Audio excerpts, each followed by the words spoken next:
നിയമസഭാ തെരഞ്ഞെടുപ്പിൽ തൃത്താലയിൽ വി.ടി. ബൽറാം വീണ്ടും മത്സരിക്കണമെന്ന് ജില്ലാ നേതൃയോഗം. ആവശ്യം സംസ്ഥാന നേതൃത്വത്തെ അറിയിക്കും. അജിത് ബാബുവാണ് വാർത്തയുടെ കൂടുതൽ വിശദാംശങ്ങളുമായി ചേരുന്നത്.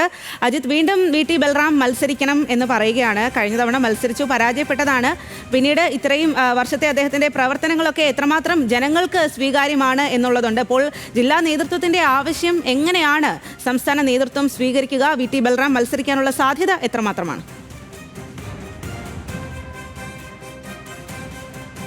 ജില്ലാ നേതൃയോഗത്തിൽ ഇതുവരെ ഒറ്റ പേരിലേക്ക് കാര്യങ്ങൾ എത്തിയത് ഈ വി.ടി. ബൽറാമിന്റെ കാര്യത്തിലാണ്. പ്രത്യേകിച്ച് തൃത്താലയിൽ വി.ടി. ബൽറാം തന്നെ മത്സരിക്കണമെന്നുള്ള ഏകകണ്ഠനമായ അഭിപ്രായമാണ് ജില്ലാ നേതൃയോഗത്തിൽ ഉയർന്നു വന്നത്. അക്കാര്യം ഉൾപ്പെടെ പ്രധാനപ്പെട്ട നേതാക്കൾ ഉൾപ്പെടെയുള്ള സാന്നിധ്യത്തിലാണ് ഇക്കാര്യത്തിൽ ചർച്ച ചെയ്തത്.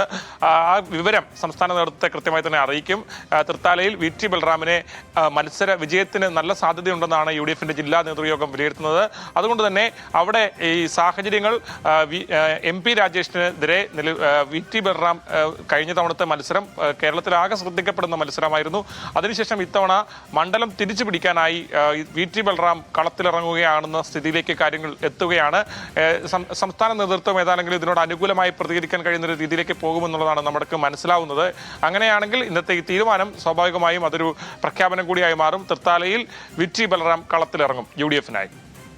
ശരി അജിത്, അപ്പോൾ അത്തരത്തിലുള്ള സൂചനകൾ തന്നെയാണ് തൃത്താലയിൽ വി.ടി. ബൽറാം മത്സരിക്കും എന്നുള്ളത്. അത്തരം സൂചനകൾ തന്നെ വരുന്നു. അത് ഏകദേശം ഉറപ്പിക്കാവുന്ന തരത്തിലേക്ക് കാര്യങ്ങൾ കടക്കുന്നു എന്നുള്ളതാണ്. അങ്ങനെ ഓരോരോ സ്ഥലങ്ങളിലും ഓരോരോ കാര്യങ്ങൾ ഉറപ്പിക്കാവുന്ന തരത്തിലേക്ക് കാര്യങ്ങൾ കടക്കുന്നു. പലയിടത്തും സ്ഥാനാർത്ഥി നിർണയമൊക്കെ ഈ ഒരു തരത്തിൽ പുരോഗമിക്കുകയാണ്.